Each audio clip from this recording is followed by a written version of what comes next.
Falls du schon mal auf den Boden einer Einwegflasche oder eines Einwegbechers geguckt hast, ist dir sicher dieses Symbol aufgefallen. Wegen diesem meinen Menschen, dass der Gegenstand, den sie in der Hand halten, in die Recyclingtonne gehört. Doch viele dieser Kunststoffe können in den meisten Recyclingzentren nicht verwertet werden. Tatsächlich werden von den jährlich weltweit produzierten 360 Millionen Tonnen Kunststoff nur 9% recycelt. Aber warum wird so wenig Kunststoff recycelt? Und was bedeuten diese Codes eigentlich? Unser Recyclingproblem ist vielschichtig und beginnt bei der Produktion. Etwa 18% der Kunststoffe werden aus sogenannten duroplastischen Polymeren hergestellt. Diese Kunststoffe erlangen ihre Stabilität durch Aushärten. Ein Verfahren, bei dem das Material durch irreversible Vernetzung seiner Molekülketten gehärtet wird.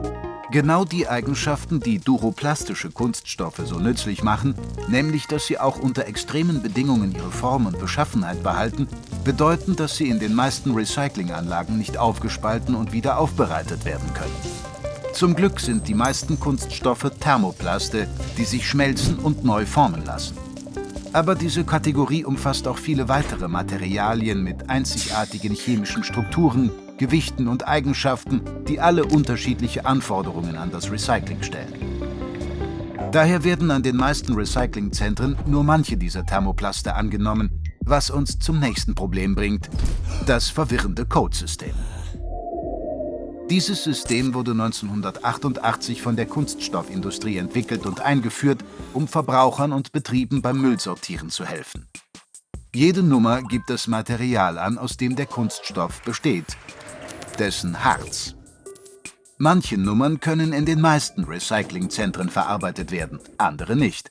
Dennoch sind in diesem System alle Nummern vom allgemein anerkannten Recycling-Symbol umgeben, das den Verbrauchern vorgaukelt, dass viele nicht wiederverwertbare Kunststoffe eine Chance auf ein zweites Leben haben.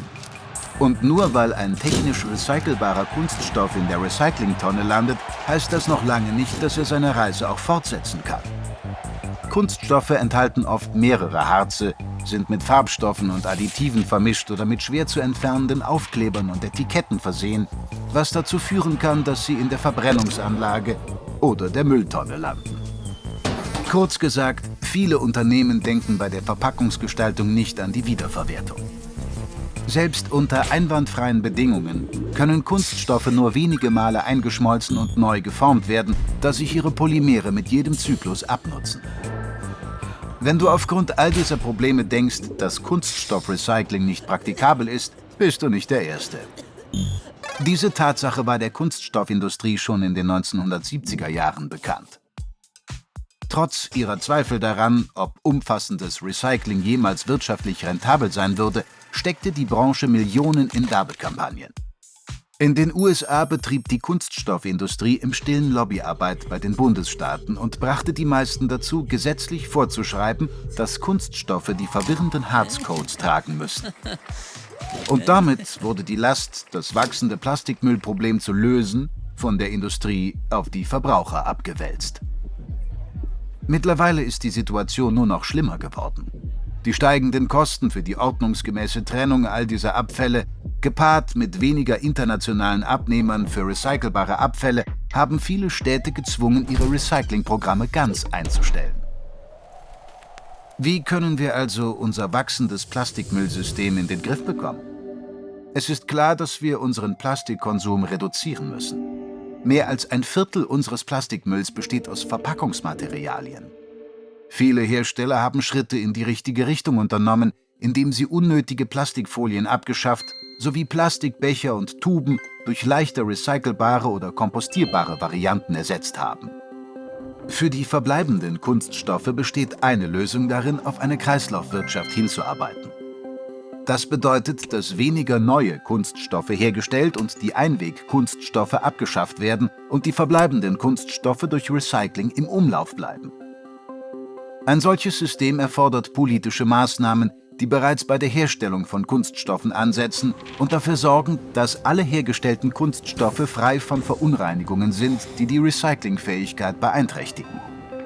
Viele Experten sind der Meinung, dass zudem das derzeitige Kunststoffkennzeichnungssystem abgeschafft und durch eine eindeutige vereinfachte Kennzeichnung als recycelbar oder nicht recycelbar ersetzt werden sollte.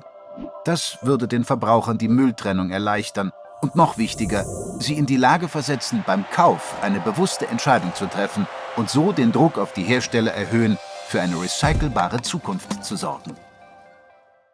Der Schutz und die Erhaltung unserer Natur müssen zu einer Priorität für jedes Land, jedes Unternehmen und jede Gemeinde auf der Welt werden. Wenn du wissen möchtest, welche konkreten Schritte du jetzt dafür unternehmen kannst, besuche ed.ted.com/earthschool.